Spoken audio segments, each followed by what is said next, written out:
राम राम नमस्ते आप सभी को। अब हम करेंगे इंटेलिजेंस। ठीक है, इंटेलिजेंस का अलग से टॉपिक दे रखा है उन्होंने, और एक थ्योरी है मल्टीपल इंटेलिजेंस की थ्योरी, उन वो बिल्कुल अलग से मेंशन करके, तो वो हम अलग से करेंगे इससे।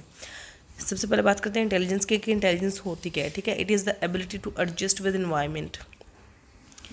इंटेलिजेंस नॉर्मली वैसे सबको ही पता है कि ability to learn, ability to carry out abstract reasoning, ये सब इंटेलिजेंस होती है। ठीक है, इंटेलिजेंस निकला कहाँ से? इंटेलिजियर या इंटेलिजेंटिया, जो कि लेटिन वर्ड है इसका, जिसका मीनिंग होता है अंडरस्टैंड, टू अंडरस्टैंड। ठीक है, father of eugenics sir Francis Galton को बोलते हैं डिज़ायरेबल ट्रेट्स यूजेनिक्स।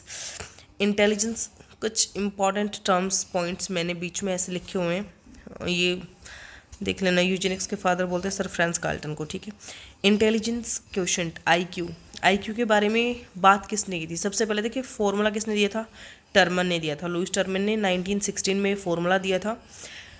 लेकिन सबसे पहले अगर इंटेलिजेंस टेस्ट के बारे में पूछे, ये इंटेलिजेंस क्वोशिएंट है, इंटेलिजेंस टेस्ट के बारे में पूछे तो अल्फ्रेड बीने का नाम आएगा। फ्रांस से थे अल्फ्रेड बीने, इन्होंने पहला इंटेलिजेंस टेस्ट बनाया था 1904 में। ये अल्फ्रेड बीने और थियोडर साइमन, बीने साइमन टेस्ट भी इसको बोलते हैं। इंटेलिजेंस का टेस्ट 1904 में पहला बनाया गया था। फर्स्ट इंटेलिजेंस टेस्ट अल्फ्रेड बीने ने बनाया था, उसके बाद ये साइमन के साथ बनाया था इन्होंने। 1916 में स्टैनफोर्ड बीने टेस्ट कहा गया इसको, और बीने ही थे जिसने मेंटल एज के बारे में बात की थी, अल्फ्रेड बीने ने 1908 में। ठीक है, फादर ऑफ इंटेलिजेंस टेस्ट अगर पूछे तो अल्फ्रेड बीने आएगा। 1912 में आईक्यू का कंसेप्ट आया था, इंटेलिजेंस क्वोशिएंट, ये विलियम स्टर्न ने। अगर पूछे कि आईक्यू का कंसेप्ट किसने दिया, कंसेप्ट दिया था विलियम स्टर्न ने। अगर फॉर्मूला पूछे किसने दिया था तो लुईस टर्मन ने दिया था। Mental age, IQ equal to mental age upon में क्रोनोलॉजिकल एज।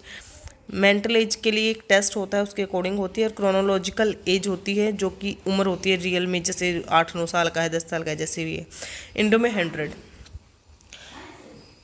टर्मन ने इसका फॉर्मूला दिया था I Q equal to M में मेंटल एज अपॉन में सी ए, यानी क्रोनोलॉजिकल एज इंटू 100। अब बात ये आई क्यू दिया, ये निकाल के दिखाया हुआ है कि कैसे निकाल दें। ठीक है, एम ए अपॉन में सी एन। आईक्यू का कंसेप्ट दिया था स्टर्न ने 1912 में। आईक्यू का फॉर्मूला दिया था टर्मन ने 1916 में। आईक्यू की टेबल है, ये क्लासिफिकेशन किया गया है, ये आईक्यू दिखाई गई है। नियर जीनियस और जीनियस बोलते हैं जिसका 140 अबव होता है आईक्यू। वेरी सुपीरियर आएगा 130 to 139। एक तो ये ना यहाँ पे 999 वाली ही लाइन आएगी, ऐसे नहीं लिखते कि 130 to 140, नहीं, 130 to 139। Very superior 130 to 139, superior 120 to 129, above average 110 to 119, normal और एवरेज ये 90 से 109 तक है। फिर बिलो एवरेज 80 to 89, डल और बॉर्डर लाइन 70 to 79। ये कई बार क्वेश्चंस में पूछा गया है डल और बॉर्डर लाइन के बारे में, तो इसको आप अलग से ध्यान रखिएगा। 70 to 79। फीबल माइंडेड और मोरोन भी पूछा गया है, ये 50 to 69 है। इम्बेसियल 25 to 49 है। इडियट के बारे में भी क्वेश्चन आया था एक बार, तो ये 0 to 24 है। इम्बेसिल 25 to 49, इडियट 0 to 24। ये नॉर्मल प्रोबेबिलिटी कर्व है कि 60% लोग जो हैं वो लाई करते हैं नॉर्मल एवरेज इंटेलिजेंस आईक्यू के अंडर। 1% ऐसे होते हैं जो कि जीनियस होते हैं, और 1% ही ऐसे होते हैं जो कि बिल्कुल ही इडियट होते हैं। तो ये नॉर्मल प्रोबेबिलिटी कर्व है।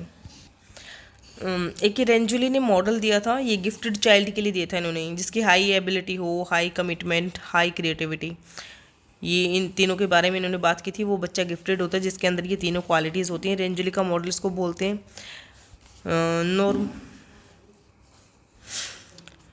सिंगल फैक्टर या यूनिफैक्टर थ्योरी दी थी। इसके थ्योरीज हैं बहुत सारे इंटेलिजेंस की, तो उनके ऊपर हम एक एक करके थ्योरीज करेंगे। ठीक है, सिंगल फैक्टर या यूनिफैक्टर पूछे तो अल्फ्रेड बीने ही आएगा, इसे माना नहीं जाता एक्चुअली में सिंगल फैक्टर को। उसके बाद ये टेरेरिक दी थी स्टेनबर्ग्स टेरेरिक थ्योरी, जिसमें कैप बोल सकते हैं इसको, एसीपी बोल सकते हैं, PCA, analytic, creative and practical, 3 aspects के बारे में इन्होंने बात की थी स्टर्नबर्ग ने। ये इंटेलिजेंस की थ्योरी स्टर्नबर्ग की, टेरेरिक थ्योरी दी थी स्टैनबर्ग ने। ठीक है, एनालिटिक, क्रिएटिव, प्रैक्टिकल। एनालिटिक यानी कंपेयर, इवेल्युएट, एनालाइज करना, ये एनालिटिक होगा। क्रिएटिव में क्या होगा? Insight, synthesise, adapting in unique situations, creative. Practical में होगा dealing with everyday task related to a world, ये प्रैक्टिकल होगा।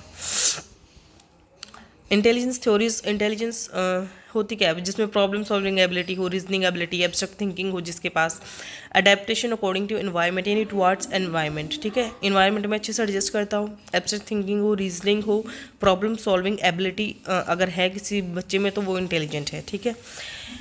इंटेलिजेंस इन लैटिन शब्द to understand intelligence, sir Francis Galton eugenics की बात की थी, जिन्होंने फादर ऑफ यूजेनिक्स कहा जाता है। इंटेलिजेंस पर काम किया था सर फ्रांस गाल्टन ने। इंटेलिजेंस टेस्ट का कंसेप्ट विलियम स्टर्न ने दिया था, मेंटल एज बीने ने दी थी, फर्स्ट इंटेलिजेंस टेस्ट भी बीने ने डिज़ाइन किया था, 14 साल के बच्चों पर डिज़ाइन किया था। आईक्यू का फॉर्मूला टर्मन ने दिया था, 1912 में आईक्यू का कंसेप्ट स्टर्न ने दिया था। ये रेंजोली का मॉडल है 140 प्लस आईक्यू, जिसकी होगी high ability, high creativity, high competence, God gifted child होगा वो। फ्लाइन इन over the period of decade में इंटेलिजेंस लेवल की ऑफ एवरेज इंटेलिजेंस इंक्रीज, मतलब कि जो एवरेज इंटेलिजेंस है ना वो इंक्रीज करी जा सकती है, जो ना करत करत अभ्यास के जड़मती हो सुजान, वो वाला यहाँ पे फिट बैठता है।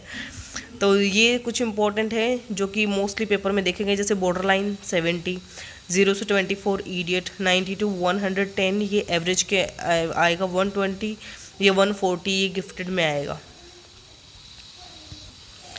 Theories of intelligence, unifactor theory, Alfred Binet की एक तत्व सिद्धांत, जी फैक्टर, जनरल फैक्टर बोला था इन्होंने, सबके बारे में जी फैक्टर का यूज़ किया था, ठीक है। फिर 2 फैक्टर थ्योरी दी थी स्पीयरमैन ने, फादर ऑफ फैक्टर एनालिसिस भी स्पीयरमैन को बोला जाता है, क्योंकि जी फैक्टर दिया था, एक एस फैक्टर दिया था। जी फैक्टर जनरल जो कि सब में होता है, स्पेसिफिक फैक्टर जो कि एक अलग से होता है जिसको, ठीक है। जनरल एबिलिटी होती है it can't be increase, it affect specific ability, specific ability वो होती है it increase by practice, specific ability होती है हर बंदे के अंदर, इन्होंने ऐसे कहा था। डायरेक्ट थ्योरी फिर दी थी, ये स्टर्नबर्ग ने दी थी, रॉबर्ट स्टर्नबर्ग ने त्रिबुद्धि का सिद्धांत दिया था, practical, creative and analytic. Practical को हम स्ट्रीट स्मार्ट्स भी कहते हैं, कंटेक्चुअल भी होते हैं, ये प्रायोगिक होते हैं। क्रिएटिव यानी एक्सपीरियंशियल यानी सृजनात्मक होते हैं। एनालिटिक यानी कंपोनेंशियल विश्लेषणात्मक होते हैं। फिर उसके बाद मल्टी फैक्टर थ्योरी की बात करते हैं। मल्टी फैक्टर थ्योरी दी थी थॉर्नडाइक ने, बहुबुद्धि का सिद्धांत इसको बोलते हैं। इन्होंने 3 एस्पेक्ट्स पे बात की थी, सोशल, एब्स्ट्रैक्ट, कंक्रीट, यानी सामाजिक, अमूर्त और मूर्त, मूर्त अमूर्त सामाजिक, ठीक है। इस पर इन्होंने बात की थी मल्टी फैक्टर थ्योरी में थॉर्नडाइक ने। फिर आती है मल्टीपल इंटेलिजेंस, और इसको हम अलग से करेंगे, आज हम यहीं तक करेंगे कि मल्टी फैक्टर थ्योरी थॉर्नडाइक ने दी थी। मल्टी फैक्टर पूछे तो Thorndike, factor multi factor Thorndike, multiple पूछे तो हवार्ड गार्डनर, मल्टीपल इंटेलिजेंस।